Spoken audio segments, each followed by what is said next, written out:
नमस्कार विद्यार्थी मित्रांनो. आजचा व्यवसाय आहे 11.2. टॉपिकचं नाव आहे सामाजिक बुद्धिमत्ता. प्रश्न पहिला. एका संस्थेने तुमच्या गावात रात्री खगोल निरीक्षण कार्यक्रम आयोजित केला आहे. तर तुम्ही काय कराल? पर्याय क्रमांक 1. कार्यक्रमात रस नाही असे म्हणून जायचे टाळाल. पर्याय क्रमांक 2. कार्यक्रमात मित्रांसोबत गप्पा मौन कराल. पर्याय क्रमांक 3. कार्यक्रम सुरू असताना झोपून जाल. आणि पर्याय क्रमांक 4. दुर्बिणीतून चंद्र, ग्रह, तारे पाहण्याचा आनंद घ्याल.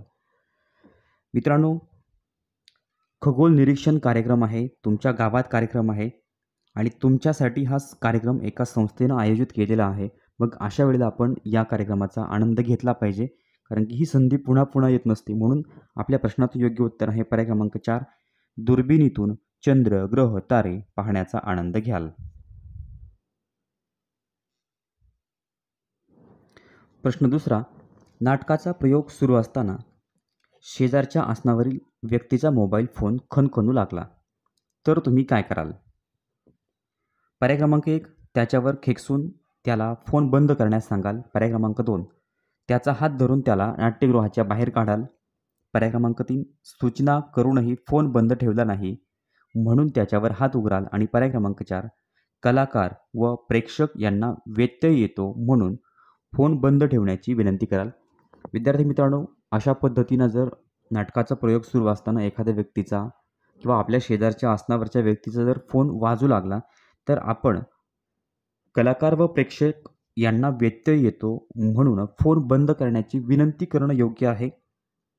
कारण की त्याला फोन बंद करायला खेकसून सांगणं, नाट्यगृहाच्या बाहेर काढणं, त्याच्यावर हात उघडणं या सगळ्या गोष्टी सामाजिक मूल्यांमध्ये कुठेच बसत नाही. म्हणून दुसऱ्या प्रश्नाचं उत्तर पर्याय क्रमांक 4.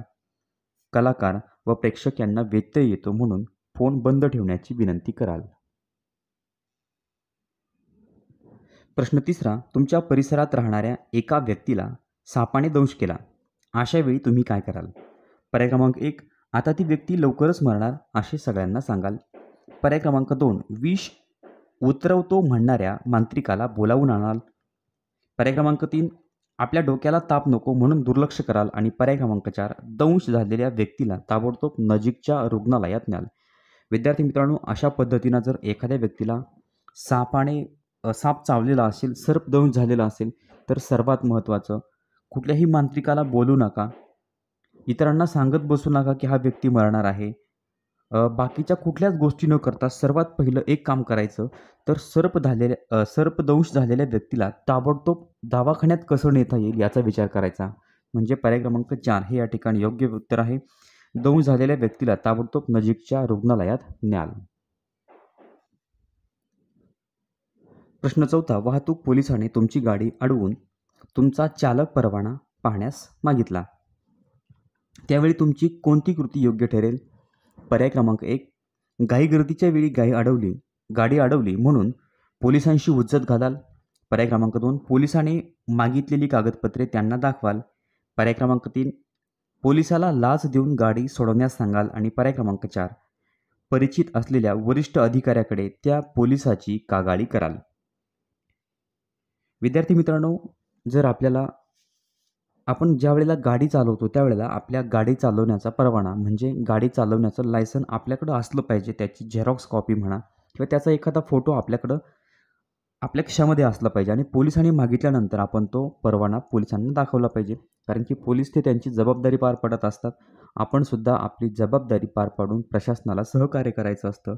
म्हणून चौथ्या प्रश्नाचं उत्तर आहे पर्याय क्रमांक 3.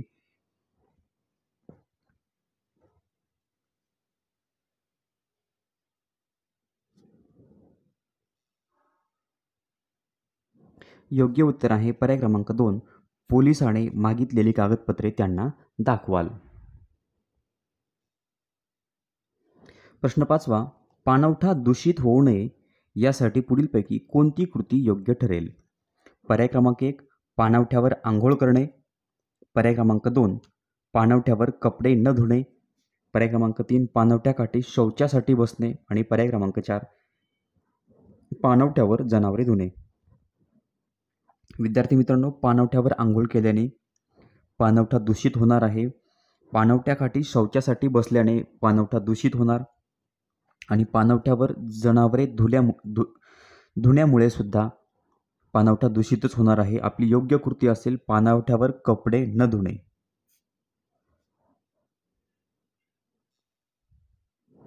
प्रश्न 6वा, सरकारने कोरोना या साथीच्या आजारासाठी लोकांना प्रतिबंधक उपाय पाळण्याचे आवाहन केले आहे. अशा वेळी पुढीलपैकी कोणती कृती अयोग्य ठरते? मित्रांनो, या ठिकाणी आपल्याला कोणती कृती अयोग्य ठरते हे आपल्याला या ठिकाणी विचारलेलं आहे. मग बघा, सुहास तोंडावर मुखवटा लावून बाहेर जातो, ही कृती योग्य आहे. म्हणजे आपण तोंडावर मास्क घालणं योग्य आहे. पर्याय क्रमांक 2, प्रियंका बँकेत प्रवेश करण्याआधी हात निर्जंतुक करते, म्हणजे हात सॅनिटायझरनं धुणं हे सुद्धा योग्य आहे. मग आपल्याला विचारलं अयोग्य कृती कोणती आहे? ऑटो रिक्षात अगोदरच 2 प्रवासी असताना पराग त्याच्या शेजारी बसतो. म्हणजे ऑटो रिक्षात अगोदरच 2 प्रवासी आहेत आणि आपण आणखीन त्यात जाऊन बसायचं, म्हणजे या ठिकाणी कोरोना संसर्गाची लागण आपल्याला पण होऊ शकते. ही कृती आपली अयोग्य आहे. म्हणजे या ठिकाणी अयोग्य कृती पर्याय क्रमांक 3 आहे. पर्याय क्रमांक 4 आहे, सानिका आरोग्य खात्याने निर्देश केलेली लस घेते. म्हणजे आरोग्य खात्यानं जे आपल्याला सांगितलंय लस घेणं ते आपण लस घेतली पाहिजे, तिची कृतीसुद्धा योग्य आहे. पर्याय क्रमांक 3 मधील कृती अयोग्य आहे. म्हणून 6व्या प्रश्नाचं उत्तर पर्याय क्रमांक 3. प्रश्न 7वा, तुमच्या वर्गातील फातिमाने ईद निमित्त तुम्हा साऱ्यांना खीर खाण्यासाठी घरी बोलावले, तुम्ही काय प्रतिसाद द्याल? पर्याय क्रमांक 1, ती वेगळ्या धर्माची आहे म्हणून जाणार नाही. पर्याय क्रमांक 2, तुमच्या मित्रांना तिच्या घरी जाण्यापासून रोखाल. पर्याय क्रमांक 3, तिच्या घरी जाऊन खीर खाल व शुभेच्छा द्याल. आणि पर्याय क्रमांक 4, तिच्या घरी जाऊन तिच्या रीतिरिवाजावर टीका कराल. विद्यार्थी मित्रांनो, फातिमा, तुमच्या वर्गातील फातिमा म्हणजे तुमची ती एक मैत्रीण असेल आणि तिनं जर तुम्हाला ईद निमित्तानं घरी बोलवलं तर तुम्ही तिच्या घरी गेलं पाहिजे. तिने तुम्हाला जो पाहुणचार केला तो पाहुणचार घेतला पाहिजे आणि तिला ईद निमित्त शुभेच्छा दिल्या पाहिजे. ती वेगळ्या धर्माची आहे असं बोलणं चुकीचं आहे. बाकीच्या मित्रांना पण सांगणं तिच्या घरी जाऊ नका हे पण अयोग्य आहे आणि तिच्या रीतिरिवाजावर टीका करणं हे तर अतिशय अयोग्य आहे. तर आपलं योग्य कर्तव्य आहे ते म्हणजे तिच्या घरी जाऊन खीर खाल व शुभेच्छा देणं. म्हणजे 7व्या प्रश्नाचं उत्तर पर्याय क्रमांक 3. प्रश्न 8वा, जेथे लहान मुले खेळत आहेत तेथे पडलेला कचरा पाहून राजूने केलेली कोणती कृती योग्य होईल? लहान मुले खेळत आहेत आणि राजूने केलेली कृती कोणती योग्य आहे? तर पर्याय क्रमांक 1, कचरा उचलून कचरा कुंडीत टाकला. पर्याय क्रमांक 2, दुर्लक्ष केले. पर्याय क्रमांक 3, सर्व मुलांना तेथून हाकलून लावले. पर्याय क्रमांक 4, तेथील रखवालदाराला मुद्दाम उचलण्यास सांगितले. तर विद्यार्थी मित्रांनो, या ठिकाणी 8व्या प्रश्नामध्ये कचरा उचलून कचरा कुंडीत टाकला ही कृती योग्य आहे. आता लहान मुलं खेळत आहेत, त्या ठिकाणी कचरा पडलेला आहे, त्याकडे दुर्लक्ष करणं अयोग्य आहे, कारण की ती लहान मुलं तो कचरा उचलू शकतात. त्या मुलांना हाकलून लावणं ते पण अयोग्य आहे. ते खेळत आहेत, त्यांना खेळू द्या. आणि रखवालदाराला मुद्दाम उचलण्यास सांगणं ही कृतीसुद्धा अयोग्य आहे. तर योग्य कृती आहे कचरा उचलून कचरा कुंडीत टाकणं. म्हणजे 8व्या प्रश्नाचं उत्तर पर्याय क्रमांक 1. प्रश्न 9वा, गरिबीमुळे शाळेचा खर्च परवडत नाही म्हणून एका वडिलांनी त्यांच्या 10 वर्षाच्या मुलाला तुमच्याकडे घरकामासाठी पाठवले, तुम्ही काय कराल? पर्याय क्रमांक 1, त्या मुलावर घरकामाची जबाबदारी सोपवून टाकाल. पर्याय क्रमांक 2, शाळा सोडली म्हणून मुलाचे अभिनंदन कराल. पर्याय क्रमांक 3, त्याला घरकामावर न ठेवता त्याच्या शाळेचा काही खर्च उचलण्याची तयारी दर्शवाल. आणि पर्याय क्रमांक 4, जास्त कमाईसाठी शेजारच्या घरीही घरकाम करण्यास त्याला पाठवाल. विद्यार्थी मित्रांनो, गरिबीमुळे शाळेचा खर्च परवडत नाही म्हणून एका वडिलांनी त्यांच्या 10 वर्षाच्या मुलांना तुमच्याकडे घरकामासाठी पाठवलं. तर अशा वेळेला तुम्ही त्या मुलाला एवढ्या लवकर शाळा सोडायला सांगणं, त्याला सांगायचं, बाळा एवढ्या लवकर शाळा सोडू नको, हे तुझं शिकण्याचं वय आहे, आत्ता तू शिक, घरकाम तू नंतर करू शकतोस, पैसे नंतर कमावू शकतो, आत्ता तुला पैशांची गरज हवी असेल तर ते थोडे पैसे मी तुला देतो, अशी आपण त्या ठिकाणी तयारी दर्शवणं. म्हणजे 9व्या प्रश्नाचं योग्य उत्तर आहे पर्याय क्रमांक 3, त्याला घरकामावर न ठेवता त्याच्या शाळेचा खर्च उचलण्याची तयारी दर्शविणं ही या ठिकाणी आपली जबाबदारी आहे. हे आपलं या ठिकाणी सामाजिक मूल्य आहे. म्हणून 9व्या प्रश्नाचं उत्तर पर्याय क्रमांक 3. प्रश्न 10वा, गावात पाणी टंचाई परिस्थिती निर्माण झाली आहे. अशावेळी तुम्ही काय कराल? पर्याय क्रमांक 1, आपल्या घरी पाणी टंचाई होणार नाही याची काळजी घ्याल. पर्याय क्रमांक 2, पाण्याचा दुरुपयोग करतात म्हणून गावकऱ्यांना दोष द्याल. पर्याय क्रमांक 3, गावात पाणी वाचवा ही मोहीम सुरू कराल. आणि पर्याय क्रमांक 4, दुसऱ्या गावात स्थलांतर कराल. विद्यार्थी मित्रांनो, गावात पाणी टंचाईची परिस्थिती निर्माण झालेली आहे म्हणजे पाणी वाचवा ही मोहीम सुरू करणं योग्य आहे. कारण की लोकांना पाण्याचं महत्त्व पटवून देणं ही या ठिकाणी आपली जबाबदारी असेल. म्हणून 10व्या प्रश्नाचं उत्तर आहे पर्याय क्रमांक 3, गावात पाणी वाचवा ही मोहीम सुरू कराल. दुसऱ्या गावात स्थलांतर करणं ही गोष्ट अतिशय अयोग्य आहे. गावकऱ्यांना दोष देणे सुद्धा अयोग्य आहे. आणि आपल्या घरी पाणी टंचाई होणार नाही याची काळजी घ्याल म्हणजे फक्त स्वतःचा स्वार्थ बघणं हे सुद्धा अयोग्य आहे. 10व्या प्रश्नाचं उत्तर पर्याय क्रमांक 3. प्रश्न 11, बस स्टॉपवर लांबच लांब रांग लागलेली आहे. इतक्यात बसचे स्टॉपवर आगमन झाले. तुम्ही काय कराल? पर्याय क्रमांक 1, रांग सोडून बसमध्ये शिराल. पर्याय क्रमांक 2, रांगेतून पुढे जाल. पर्याय क्रमांक 3, रांगेतील लोकांवर आगडपाखड कराल. आणि पर्याय क्रमांक 4, बस वाहतुकीच्या नावे टीका कराल. विद्यार्थी मित्रांनो, अशा वेळेला आपण रांगेतून पुढे पुढे जाणंच योग्य आहे. आपण बस स्टॉपवर लांबच लांब रांग लागलेली आहे आणि बसचं स्टॉपवर आगमन झालेलं आहे. सर्वांनाच बसमध्ये बसायचं आहे. पण जे मुलं जे प्रवासी त्या ठिकाणी सुरुवातीला अगोदर आलेले असतील त्यांना पहिला प्रेफरन्स देणं हे आपलं कर्तव्य आहे. आणि ज्या पद्धतीनं आपला नंबर आहे त्याच पद्धतीनं आपण बसमध्ये चढणं योग्य आहे. म्हणून रांगेतून पुढे पुढे जाणं ही कृती सर्वात योग्य वाटते. म्हणून 11व्या प्रश्नाचं उत्तर पर्याय क्रमांक 2. प्रश्न 12, शिक्षक त्यांच्या तासिकेला येणार नाहीत हे कळताच मुलांचा गोंगाट सुरू झाला. वर्गप्रमुख म्हणून तुम्ही काय कराल? पर्याय क्रमांक 1, गोंगाट करणाऱ्या मुलांना शिक्षा कराल. पर्याय क्रमांक 2, मुलांमध्ये सहभागी होऊन गोंगाट कराल. पर्याय क्रमांक 3, शांत राहून गोष्टी विनोद सांगण्याचे ऐकण्याचे आवाहन कराल. आणि पर्याय क्रमांक 4, मुलांची तक्रार करण्यासाठी मुख्याध्यापकांकडे धाव घ्याल. विद्यार्थी मित्रांनो, थोडक्यात तुमचं ऑफ लेक्चर आहे असं तुम्हाला समजलं. या लेक्चरला शिक्षक तुमच्या वर्गात येणार नाही आहे. तर मग आता गोंगाट करणं गोंधळ करणं हे अयोग्य आहे. शांत राहून गोष्टी विनोद सांगण्याचे ऐकण्याचे मुलांना आवाहन करणं म्हणजे थोडक्यात तुम्हीच पुढे जाऊन मुलांना कुणाला गोष्ट सांगायला लावायची, कुणाला गाणं म्हणायला लावायचं. असं जर त्या ठिकाणी तुम्ही केलं तर सर्व मुलं शांतही राहतील आणि तुमची सर्वांची करमणूक पण होईल. म्हणून 12व्या प्रश्नाचं उत्तर पर्याय क्रमांक 3, शांत राहून गोष्टी विनोद सांगण्याचे ऐकण्याचे आवाहन कराल.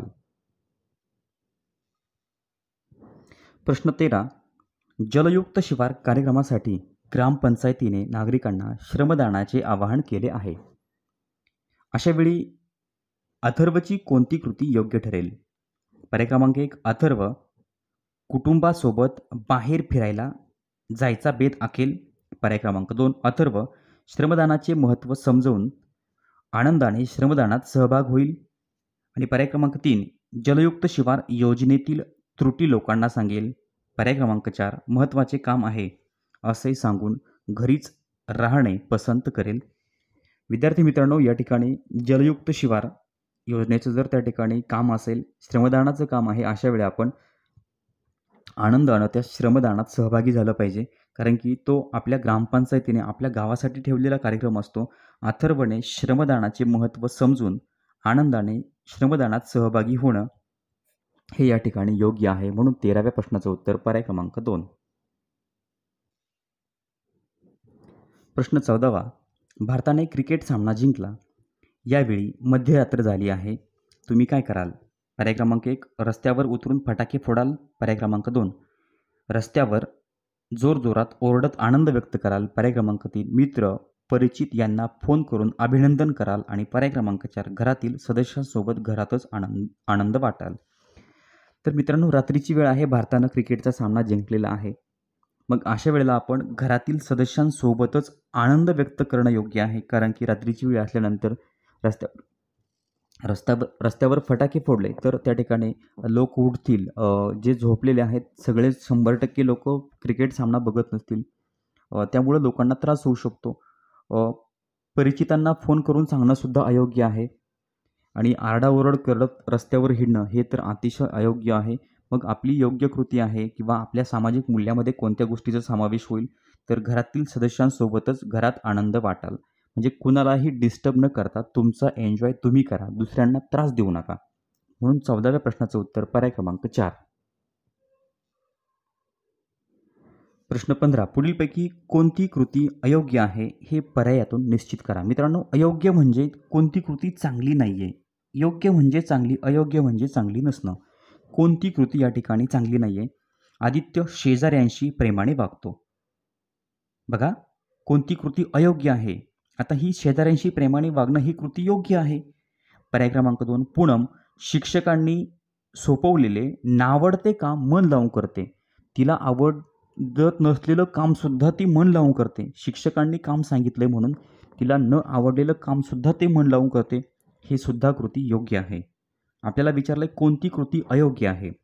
तर आता या ठिकाणी पर्याय क्रमांक 3. मनोज पक्ष्यांना गलोलीने टिपून नेमबाजी शिकतो. अरे रे रे! पक्ष्यांना गलोलीनं मारणं, नेमबाजी शिकतोय तर तू नेम दुसरीकडं कुठंतरी लाव. पक्ष्यांना का मारतो? पक्ष्यांना मारणं हे या ठिकाणी योग्य नाही आहे.